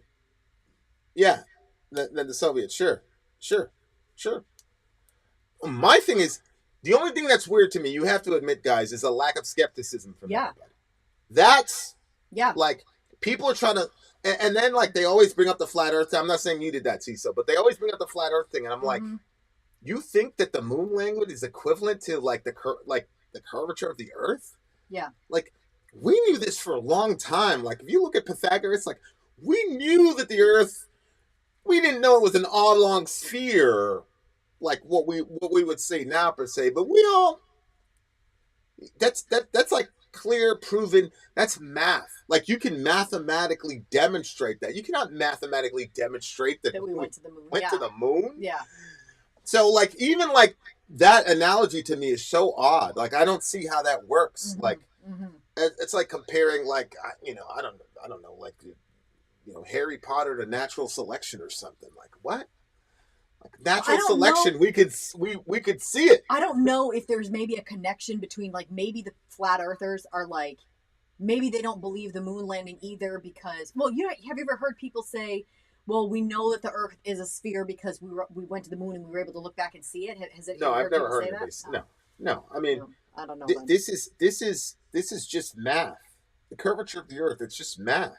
Yeah. Like, this is not debatable. Well, yeah, I know. We fly. We fly from one location to the other, and the pilot said that there has to be like, it's not debate. This is math. That's what I'm saying. Like, those are to make those analogies to me are like indicates like, okay, we don't understand what's happening here. Yeah, exactly. All right. Air conditioning was evolved from the moon landing. Yeah, remember right. people told us that you could see from a telescope, you could see the stuff we left on the moon? Yeah. But nobody proved that. Well, that's why I'm saying, like, I want to give people time. Yeah. Like, I'll make a commercial and shoot it, and Yeah. people can come. Because, like, I don't have a problem with the moon landing. Like, it doesn't affect me in any way if we landed on the moon. If we landed on the moon, great. America, USA, great. You know what I'm saying? If we didn't and we faked it, Yeah, still, great America. we're the best. Yeah. Like, we pulled off the greatest fucking hoax of all time. What? It's true. It's true. Either way, USA, that's all I care about. Right. That's all I care about. USA. But it's very odd to me. Like, the question everything people and everything Yeah. like that. Like, Yeah. there's almost like this religious, like, hey, you know? I don't know. Maybe it messes with people's safety or fear. Like we're dominating so much that we went to the moon. Maybe if we didn't actually do that, maybe it scares people more because it's like, okay, wait, we don't really have control over there. We didn't really stake the flag on a place farther. You know what I mean? Like, we're here, and maybe I don't know. Who knows? I don't know. We're gonna do the thing, and you guys will get to tell us what you think then, because we're not sure what's going on here. Real question. Do you believe we landed on and studied the surface of Mars? I don't know. I know that there's a Mars rover, and I know there's a Mars rover, and he went over Mars and all the rest of it, but... Oh, yeah. Remember we decided we yes. talked about doing a theory tonight? Listen, when we have this fireside, people can call in. Oh, yeah. We always do that when there's firesides. Yeah. Come on video. Hell, if somebody says, here, Vin, here's a blah, blah, blah observatory. They pointed at the moon. Here's the American flag. That would be it for me. Yeah. That would be it for me. That's Show all I us need. some stuff. Just give me an address of an observatory on the Earth. That'll be good enough for me. But you can't tell me you have a moon rock or you saw it on TV and that's proof. Yeah. Because you and I both know, look, if the government had the type of technology to live stream from the moon, then they had the technology to fake it, right? We have to agree with that, right? The other thing, if we had the technology to live stream in 1969 all the way from the fucking moon, then we had the tech to fake it. Why are our boys still dying overseas because comms went down if we could send a live stream from the moon? You're telling me that the government has access to sending them to the moon and live streaming from there, but they can't get good enough equipment for the oil that they want so desperately? Answer that. That's a good point. They have motivation for why they would want to have excellent comms so they can get the shit that they want from over there. I don't believe it. All right. I don't believe it. Telescope can resolve enough to see the flag on the moon. Yeah, that's what we were thinking, Middle. All right. Well, then if that's the case. That's true, Dwayne. I recant then. We did go to the moon. Bugs Bunny went there. All right. We got one more song for you guys. Iron Maiden. We will do the moon conversation later. Okay? Iron Maiden is up next. DJ Ben and this bitch. Where's Ben? Did he disappear? We shot. No. He just backed up because it's like, are you guys serious? This is insane. Commercial break. Back. I'm Ben. I'm sorry. If you would like to get your song reviewed, dear listener, there's the filthy capitalist option. As Sori says, $125 gets you straight to the head of the line. You don't have to be a part of the alliance. You don't have to be part of the group. Wait a minute. And the biggest thing is you don't have to wait. You hop, skip, and jump right in front of everybody. $125 gets you there. You do that 3 times, and you get mashed down to the $75 rate for perpetuity. Yes! Also, there is a band review option. So if you've got a band and you're trying to get your band some exposure, hit me up at insori@gmail.com, and I'll show you the details about how to pull that off. You can also jump on Patreon, and there is a option on the tiers to be able to get your band reviewed. Yep. Obviously, we can't lie to you, so we can't guarantee a positive review. Get what you get. It's just rubbish. Rubbish. That's British for garbage. My favorite is the community option. $1 at the gate gets you in at Patreon. You get to join an alliance. The alliance joins their points together, and that helps determine what songs that we do. The alliances hang out on Discord. Message me on Patreon to get the link. They do all kinds of other cool things. They do Minecraft. Dungeons and Dragons. Yeah. It's really a community within the community. Anybody can go in the village, facebook.com/Vin and Sori. There's 160,000+ people on the channel. What's cool about the Discord is that it offers a real opportunity for community connection, friendship, that type of thing. And it's on Discord, so if you're not a Facebook person, it's for you. You start off at $1. Right. Plus you get exclusives. Sori and I are working on a song. So the first 15 seconds of that was on Patreon. Also, at $15 tier and above, when we actually debut the video, they're going to be there live with us. There you are, dear listener. Buy our merch. Buy our merch indeed, and shall lead them. To buy our merch. Look, guys. Hunter, you can ask that question on Friday. We're going to do this on Friday. So we'll do Conspiracy Friday. We'll do like a pre-season 3 thing. Because we're going to try to be on 5 days a week. I'm just giving you guys a little thing. So one of the things that's going to fill the days, we'll do a Conspiracy Day. And we'll do Conspiracy Friday, this Friday. And bring all your evidence for the moon landing. As far as 9/11 being an inside job, it depends on how you define an inside job. Mm-hmm. What I would like you to do, Hunter, is look at the actions of Mr. Bibi Netanyahu and the open source fact that he knew that Hamas was planning something around October 7th and did nothing about it. Okay? That's a fact. That's out there. Go check that out, and then we can talk about that on Friday. However, this is not Conspiracy Friday. This is Ben. DJ Ben Monday, bitches. Stop trying to hijack everything, you terrorists. We've got one more song from the mighty Iron Maiden. The name of this song is Where the Wind Blows. One more.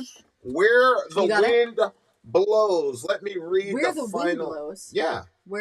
A phenomenal ending track to a great album. So the song we reviewed just now, I'm pretty sure, correct me if I'm wrong, Ben, was on the same album as the song we're about to do now. However, this is the ending track. So this is the final track on So that when song. we started this stream, we had the salute to the metal rockers that were coming in. What was the line?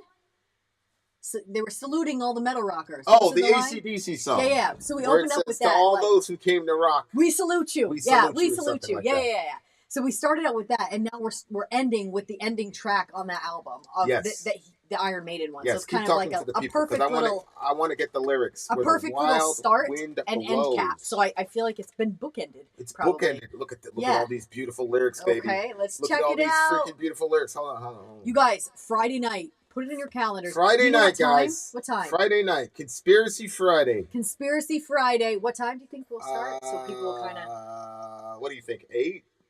Okay. 9, 10. I don't know. Maybe I'll talk to Middle, and Middle will communicate to everybody. Yeah, Middle always says 10 o'clock is what's best. Really? Yeah. Well, for those about to rock by AC/DC. Okay, guys, let's do it. I've got the lyrics here. Middle, let us know what would be a good start time for Friday. Yeah, text me, Middle. Oh, you didn't want him to put it here? Yep. You ready? Let's go. Come on, let's go. Just wait. Victor. We need lyrics. Victor. We need music. Victor, I look forward to you asking that question on Friday if you come to Conspiracy Friday. Come through. When the wild wind blows, Iron Maiden, let's go.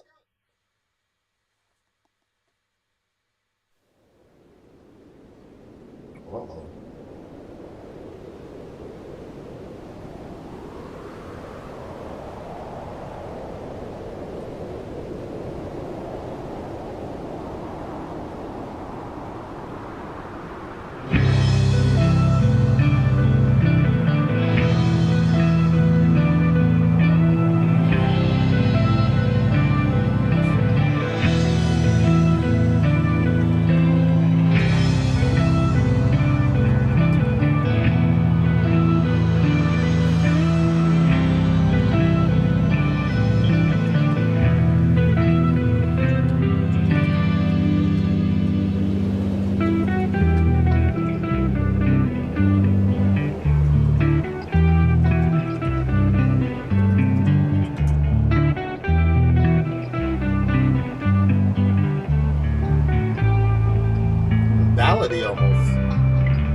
us all that the world as we know it will be coming to an end. Have you heard?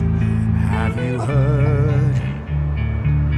He sees them in the distance when the darkened clouds roll. You can feel tension in the atmosphere. He will look in the mirror, see an old man now. Does it matter? They survive somehow. Nothing can be done about the situation. He said there's nothing we can do at all. To sit and wait around for something to occur. Did you know? Did you know? As he stares across the garden looking at the meadows, wonders if they'll ever grow again. The desperation of the situation getting graver, getting ready when the wild wind blows. Have you seen what they said on the news today? Have you heard what they said about us all? Do you know what is happening to just every one of us? Have you heard? Have you heard? There will be a catastrophe, the light we've never seen. There will be something that will light the sky.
change, rhythm change.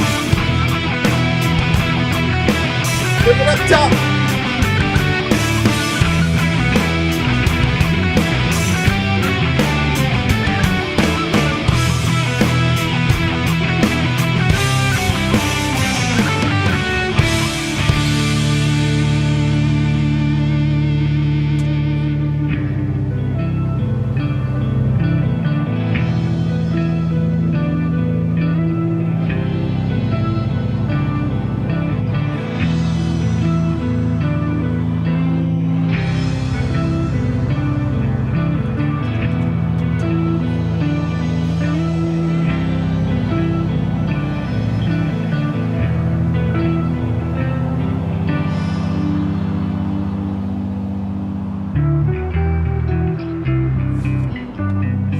Take it up top.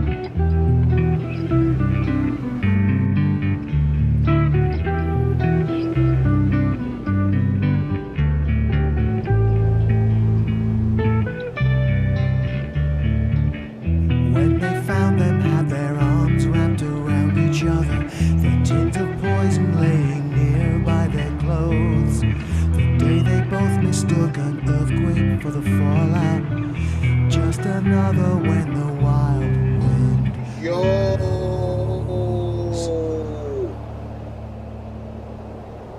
Damn. You saw what happened at the end? Did they die? When they found them, they had their arms wrapped around each other, their tints of poison laying by their clothes. Oh, shit. The day they both mistook an earthquake for the fallout. Oh, no. Just another what? What was the ending? Just another what? Something. Just another when the wild wind blows. Jeez. Wow. So they were worried about a nuclear. They were worried about a nuclear holocaust, right? And so, the initial blast and the overpressure kills you, right? But then there's the nuclear fallout. Then the winds go and send all the toxic shit. Then you end up with kids born with 3 legs and shit. So that's why it's called where the wild wind blows, because the wind is that's what they call the nuclear fallout, right? Because the wind is gonna take all that toxic shit all around the area. Jeez. So, damn. So this and song. wait, you're saying what happens initially before the fallout? What did you list off first? Well, the bomb goes off, right? And then you're at ground zero. Then you're gonna die of the explosion and then the overpressure. But then it's like with Chernobyl. Chernobyl was a nuclear reactor. The shit went off. And a lot of the deaths happened because of people to this day are still having maladies and things like that because of the nuclear stuff. It's pretty terrible. But this was okay. So a prepper is it's a. They see a disaster coming and they start. Yeah, it's mostly an American phenomenon, but it's the people that and it really blew up after 9/11, but not 9/11. Sorry, Y2K. Yeah. So a lot of you guys won't know this, but Y2K was the year 2000. So we were transitioning from 1999 to the year 2000. And there was this idea that when we were all super dependent on computers. All of our superstructures are dependent on computers. And, it's not going to go to 2000. It's going to go from 1999 to 0. And when that happens, planes are going to crash. Everything was crazy. And so people because it would register the end. So if it was 1999, it would go from 98 to 99. And then after 99, obviously the next thing would be 00. And so they said that the computers were not prepared for that. And so then they were going to crash because they didn't know where the frig are we. So then everything was going to crash. Excited. Everything was going to get destroyed. Everything was going to be ruined. And it was going to be a giant, Holocaust because everybody was going to be scrambling for resources and things of that nature. And we were going to go back to the Stone Age. And so you started prepping because you wanted to have 2 years worth of food. Yep. And so it's like, you got to have 2 years of food. And then now there's an entire industry of it. And it's. Yeah, you can buy the ready-made meal kits that are in a bucket for events like that. MREs basically. Yeah. And look, this is this is so interesting because we were just talking about the moon landing. The moon landing stuff. And the prepper thing is the other thing. And Queen talked about this. The preppers are also, they get mocked. Yep. And if you're a prepper, you're a crazy person. I'm not gonna lie. Like I have biases against preppers because I've been propagandized by my media. So like I have a mindset about people who are preppers. But then when you sit back and you say, well, wait a second, because like you're starting to see all these like mega rich people and they're like, what's his face? Facebook guy. The bunker. He's buying up all this land and shit. Like they buy all these islands, and then on top of that, we all know that the president has contingency plans for things were to happen to keep him safe and things of that nature. So it's very strange to me, like, why are we mocking these people? And it's crazy because, like, even in the song, like, at the end of the song, they ended up being crazy people who killed themselves. You see what I'm saying? Yeah. So even in the song, yeah, you're biased against yeah. these people. But then I say to myself, like, but when I turn on the news, everybody's talking about nuclear war. Like when we're talking about the Russia-Ukraine situation, it's like, why are we playing games with this nuclear power, right? And then we're a nuclear power. We've got this shit going on in the Middle East with the Israelis and the whatever. And now we're beefing with the Iranians, and it's like, well, on the one hand, the news is saying that we're minutes away from midnight. The nuclear clock is minutes away. Well, okay. Well, if we're minutes away from a nuclear fallout, then wouldn't it make sense to prepare for that? Like, I don't. Yeah, I agree. It's weird. Yeah. Yeah. But like I said, I have a bias against preppers. I think they're crazy because I've been propagandized by my media. Like, not me. I don't think they're crazy. Right. I mean, I haven't been propagandized by the media. You haven't been exposed to as much media. No. Right? Mm-mm. Like, so... Go ahead. And where I came up and the people that I came up around were preppers. So, people were like, you should be prepared. And I also like the feeling of being prepared. I know that when COVID hit, I was really stressed out that we weren't prepared. Like that really, like you made me feel okay with it because I felt like you were never going to let anything. Well, we didn't know what was happening when COVID hit, and all of a sudden, we're seeing these videos of them dragging these Chinese people out of their house, and remember that? Like, remember those videos that were coming across the news? Yeah, but what does preparation look like to you? Preparation looked like we have enough food where we don't have to leave our house. We're not fighting over toilet paper like everybody else. I've got to, you know what I'm saying? Like I was not okay with not having. Yeah, like if we're ever in that situation, we're fucked, babe, because we have so many people. Oh, I know. And they're so small. I know. You know what I'm saying? 100%. 100%. Yeah.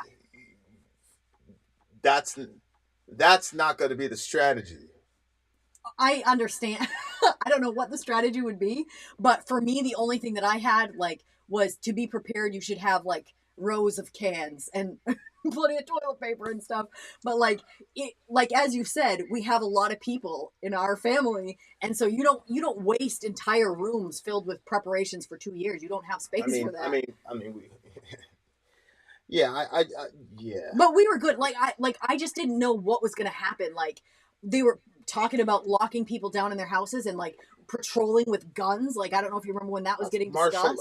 Martial law. Yeah, all that stuff was the government wasn't saying that. Well, you were hearing talks of it, and but that's it made me think. You got to make a distinction between what the government's saying and what they're saying. I don't even know who the they was that was saying that. That's what I'm saying. A rumor is enough to.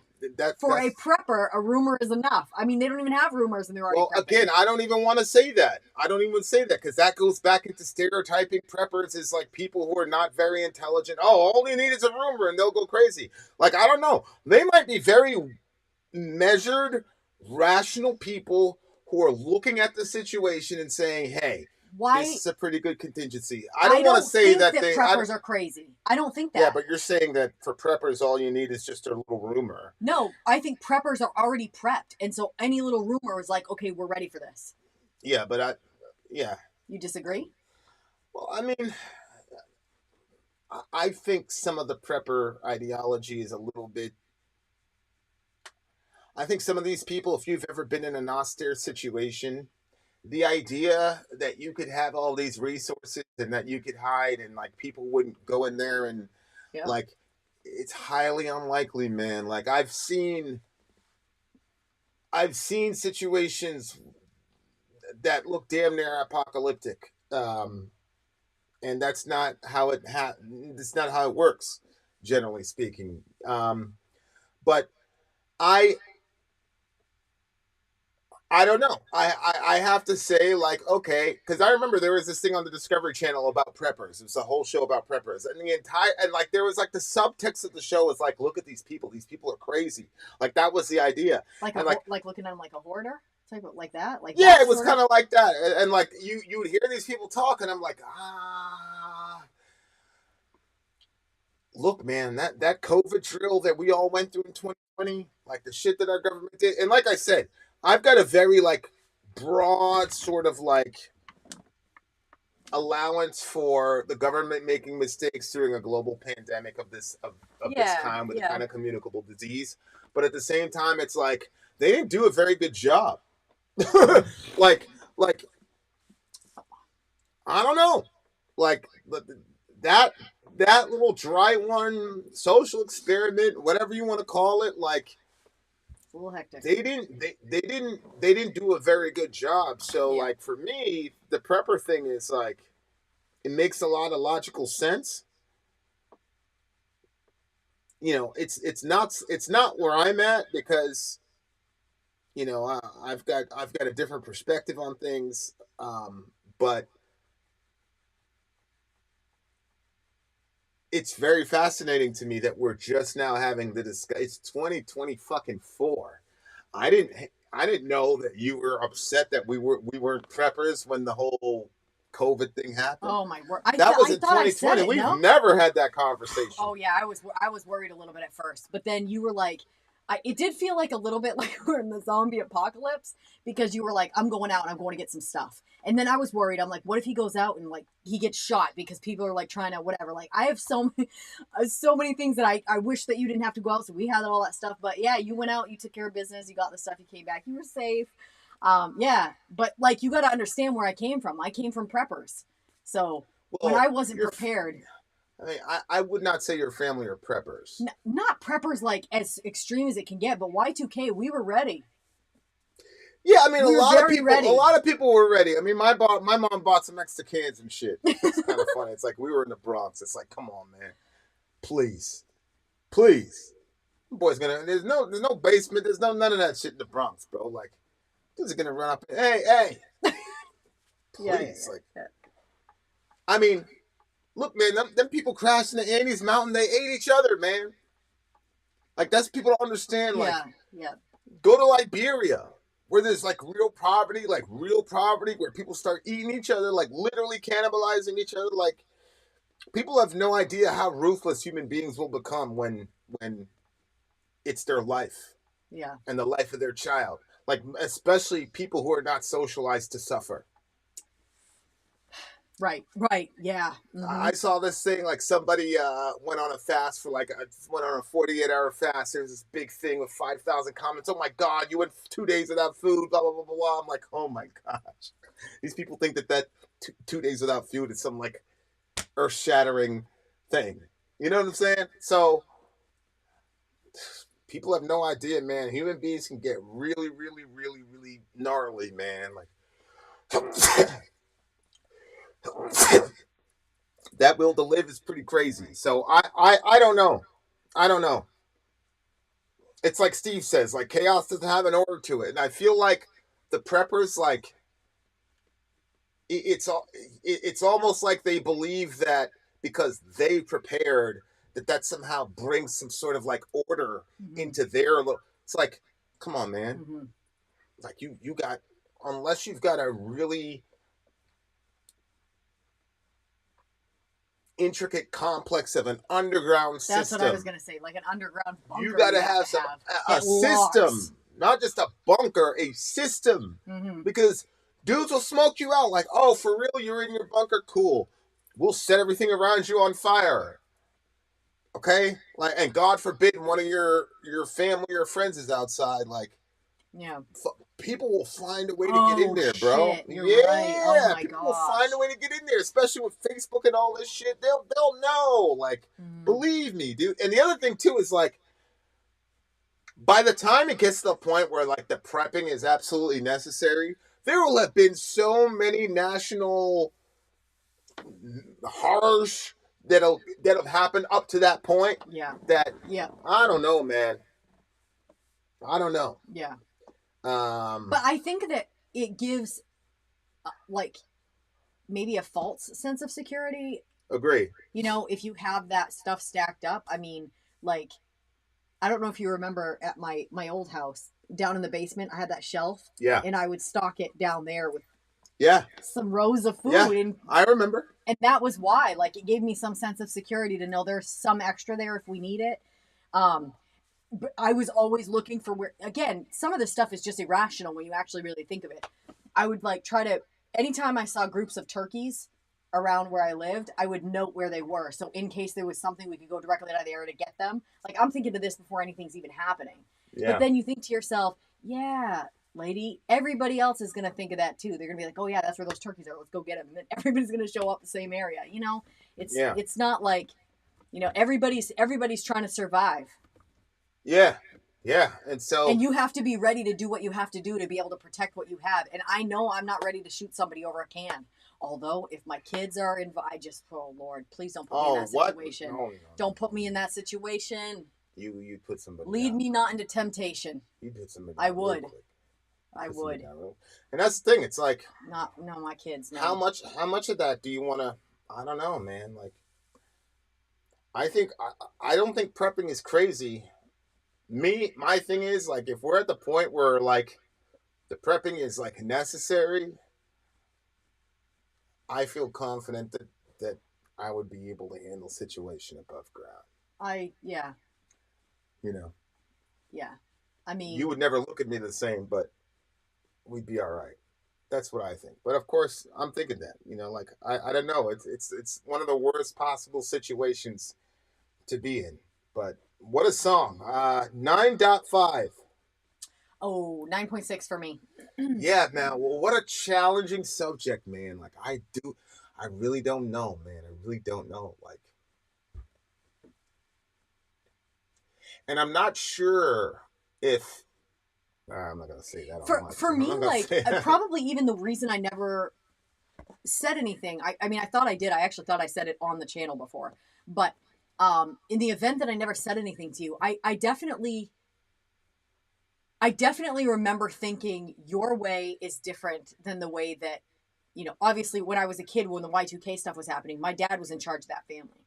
Now I'm in a family with you and you're in charge of this family. So I was looking at it like, you and I have different ways of looking at the situation of what's going on, but I trusted that you didn't have no plan. Like, you're Vin. I knew you were working something out, and you always came back with what we needed, you know? And I think it would have been difficult if I was, you know, if it was completely unprepared there. I just, because I felt like I was the planner there. You know what I'm saying? Like, but yeah, I felt like that you were gonna. Yeah, I'm not. I mean, that's very fascinating, this discussion. And no, yes, free Palestine for sure. For sure. For sure, I mean, free Palestine for sure. I thought about it many times in this review, Palestine, because there's no way for preparations foods being withheld from them. And that's what I'm saying. Like, I didn't want to say it, but every single day, I feel and think for those people, because I can't look at my children eating without thinking about those kids. And obviously you see your kids eat every single day. I think about it tonight when I was feeding them the potatoes and chicken when we were watching the show, and I'm putting the scoops of food in their mouth. I'm like, because the minute I sat down every time I sit down with my plate of food, a mob comes around me to also eat off my plate. So I sat down with my plate of food and I was like, everybody had already eaten. I hadn't eaten yet.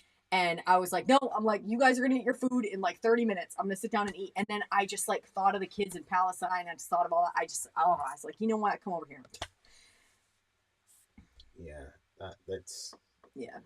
God's not gonna forgive us for that one. Oh, That's just Jesus, be with them. anyway. And show us ways to help more because I literally thought this was a premiere. It's live. No, we're live. We've been talking the whole damn show. What's wrong with you? What do you mean, people? Queen, what are you doing? I've been posting your shit all day. That's funny. You thought another queen. That's funny. That's funny. Yeah, we never really do that. Ben, what was your favorite song of this stream? I'm gonna have to go with my favorite was the Jam It Down song or Ram It Down, whatever. Yeah, me too. Well, wait, no, I like that one. Judas Priest. Yeah, I like that one, The but craziest- I liked their version And of the the Soul of Cowboys the of Hell. Year. Cowboys of Hell one I really liked. The one before that. Yeah, the one before it. What was Yeah, it? that was Deliver the Goods. I think it was. Deliver the Goods. I think you're right. Was it? Yeah. Yeah, I liked both of those though, to be honest with you. So Queen's laughing. Queen Bodica. I saw Bodica. I thought it. I keep changing it to Boricua. What is Boricua Boricua? is Puerto Rican. and it means Puerto Rican. oh, it means Puerto Rican. Yeah, Boricua, Morena, Boricua, Morena. That was the song. It was the Puerto Ricans and black people together. It was Big Pun. Shout out to Big Pun. Rest in peace to the homie. Ram it down too, Vin. Ben says. Ram it down. Okay. Ram it down was fun too. What was your? Oh, yours was Deliver the Goods. Yeah, I liked them both though. But I really thought I don't know. I think I'm leaning more toward Deliver the Goods for sure. But I like both of those a lot. Shout out to DJ Ben. Hit Shout out to 22 Ben. DJ Ben. Hey, this was like out of nowhere, right? You guys put this together today? It was. I picked up my phone. I look and Ben's like, "Y'all want to do a stream?" And I was like, "Hey, he wants to do a stream. When do you want to do that?" Let's do He was that like, shit. "Let's do it." Do I it. was like, "When, Ben?" And he was like, "Monday, Tuesday, Wednesday." I was like, "Let's do tonight." Oh. Best review and analysis goes to this song. Woo! Gang. Boom, Good. boom, boom. Good. All right, you guys. Conspiracy Friday. Yeah, Conspiracy on Friday. Come through for the moon Conspiracy landing. Friday. I'll show up with a tinfoil hat or something. Yep. Seeing as how my friends are persecuting us for being skeptical. Yeah, we'll show up like that. Yeah. Yeah, good job, Ben. Yeah. Shout out to everybody. Shout out to all our new friends. Shout out to Queen. Like, share, comment, subscribe. Bye, guys. Thanks for coming through. We'll see you guys on Friday. Maybe even Thursday. We might have another stream on Thursday. I don't know. Yeah. And if anybody wants to do between now and then, those days are full. I can't guarantee you that we'll jump on it like Ben. I mean, Ben is, Ben's Ben. But you can try it. We'll do our best. To give you the Ben treatment. Do you guys stream like once a week? What is the schedule? Well, when we launch season 3, we're going to be streaming 5 times a week at least. Consider streaming in Discord. YouTube can get iffy on conspiracy stuff. I will consider it. For sure. Streaming All right, on guys. Discord. We love all you beautiful people. Thank you, Queen Bodica Radiant. Come back. We've got Conspiracy Friday, y'all. Yep. I might shoot a commercial for Conspiracy Friday so that you guys can know what's up. When is up. Come prepared. Hopefully, Middle's going to be there. Real Science is going to be there. Yeah. We're going to have all the heavy hitters. All the greats. And then you guys can convince me that we landed on the moon. Much love to all you beautiful people. It's going to take a lot of convincing. Oh! Whoa! We got Convincing a new sub! Thank you very much! Woo! Shout out to Queen. All right, Guys, give us a thumbs up before we end this thing. Thumbs up or thumbs down it. Any update on the Twitch idea? Yes. We actually have a Twitch account. I'm going to fiddle around with some of the hardware here. But yeah, Twitch is coming as well. We got a lot of stuff planned for you guys, man. We just want to not launch it properly. Mm-hmm. Much love to all you beautiful people. DJ Ben. Shredded like pulled pork. Thank you, guys. All right, guys. Much love. Vin out. Sori out. Go.